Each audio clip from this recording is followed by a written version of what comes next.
Saturday night in Auckland, home turf of that man, Joseph Parker, as Parker steps to the center of the ring against Andy Ruiz, and they begin in this 12-round battle for a heavyweight belt. You see the Mexican trim, Mexican flag color trim on Andy Ruiz's trunks, and that reminds you that if Ruiz can win the fight, he'll be the first heavyweight of Mexican descent ever to have won a heavyweight title belt.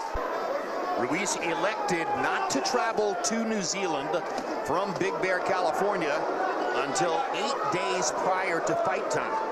Reminiscent of Lennox Lewis taking a late start down to Johannesburg, South Africa in 2001 to fight Hasim Rahman.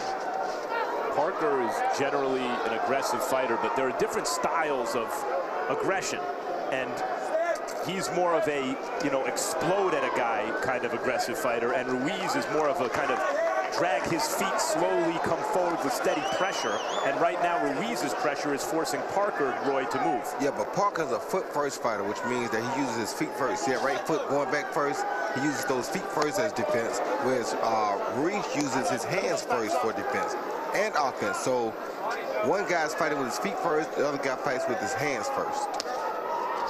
Roy Jones, this is the first time we've seen Andy Ruiz with his new, considerably trimmer body. Reputedly lost 35 pounds training with Abel Sanchez for the first time at Sanchez's training camp in Big Bear, California.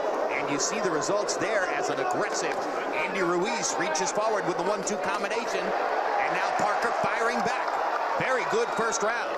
Great job by Andy and by his trainer. They did a good job of getting 35 pounds off of Andy, helping Andy become more mobile. And as you said, Parker momentarily thought that the clap for 10 seconds remaining in the round was the end of the round, then went back to work.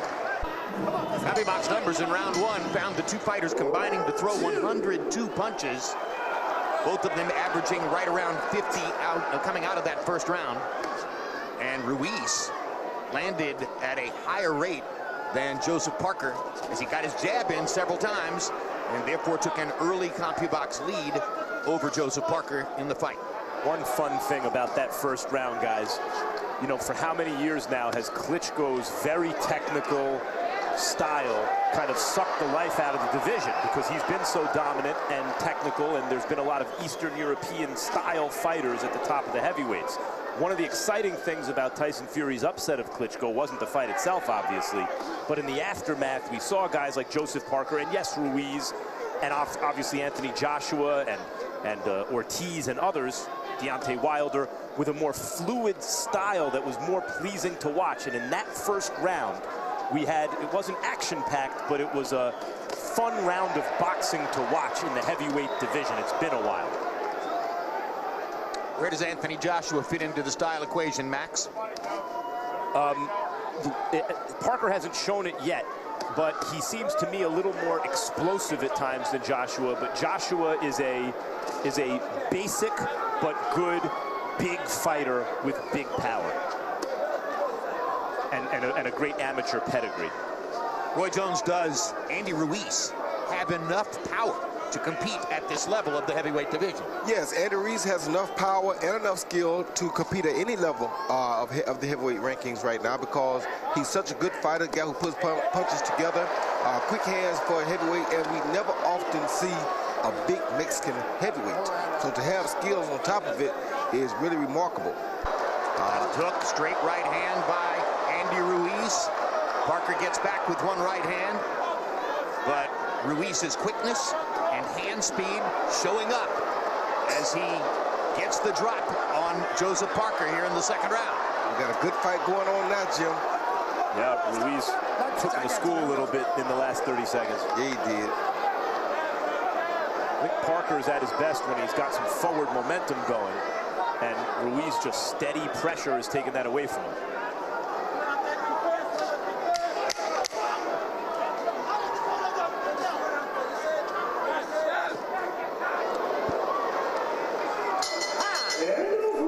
Jim, Andy Ruiz is doing what he always did his whole career. He don't punch. I mean, he always did that. He looks at you, he comes forward slowly, and he doesn't throw his hands.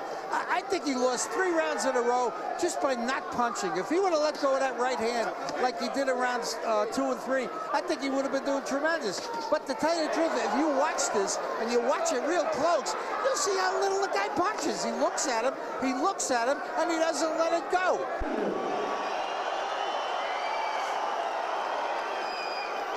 Yeah, Parker's overall connect percentage in the fight, according to CompuBox, right now is only 20%, and that's not particularly high. But that's affected by the number of those throwaway jabs he's been putting out there. Jabs which aren't really necessarily intended to land, but rather to distract the opponent. Distract him and make him keep his hands at home to defend it, just in case it is thrown to land. Ruiz just landed some really good body shots as Parker tried to do some work upstairs just there that seemed to affect Parker. But, you know, in close rounds, judges sitting on various sides of the ring can score differently. We've seen that throughout boxing history and even recently in some big fights. However you get there, Harold Lederman's card right now still has this fight up in the air in the last 2 rounds, and I suspect that would be the case for most people watching this, including the judges. CompuBox counted Parker landing 14 punches in the 10th round. That's the highest number of connected punches for him in the fight. Andy Ruiz was also landing that round with a lot of solid body shots. So both fighters have managed to unravel a little bit more offense as the fight has gone on. And right there, Jim, you did ask at the end of the last round, was it a little too late? I do think it's a little too late for him now, because he should have started this body shot rally in about round 6 or round 7.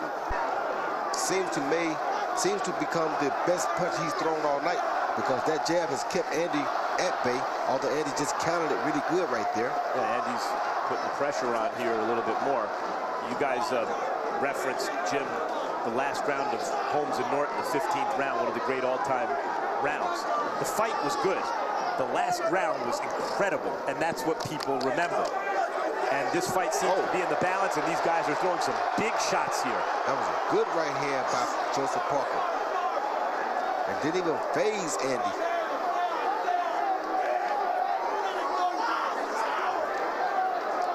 But after that combination by Parker, Ruiz now seems to realize that he needs to up his energy level, draw a little bit more attention from the judges down the stretch.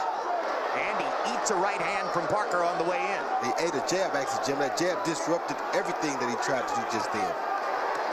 Good left hook. Excellent body shot by Parker. Ruiz, you can see, is not a puncher. And we mentioned that earlier, but a left hook lands like that on the chin, Roy, in the heavyweight division, usually a guy falls down. Anything can happen. Especially in a set of 12-ounce gloves.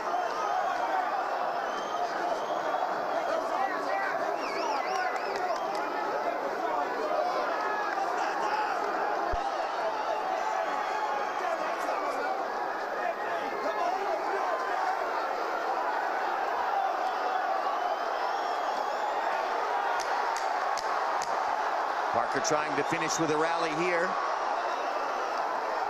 Good jab again. Some excellent technicianship throughout the fight from New Zealand's Joseph Parker.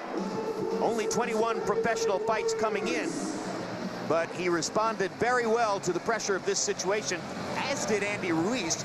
Just looked as though Parker, by and large, had more weapons through the fight. After 12 rounds of action, we go to the judges' scorecards for a decision. Judge Lagumbai scores the bout 114-114 draw. Judge Cerdan and Judge Barabas call this fight 115-113 for your winner by majority decision and new WBO heavyweight champion of the world, fighting out of the blue corner,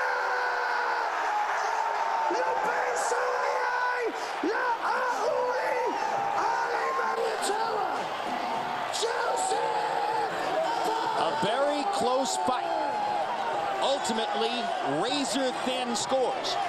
115-113 twice for Parker, 114 apiece from the third judge. So it amounts to a 2-point win for Joseph Parker.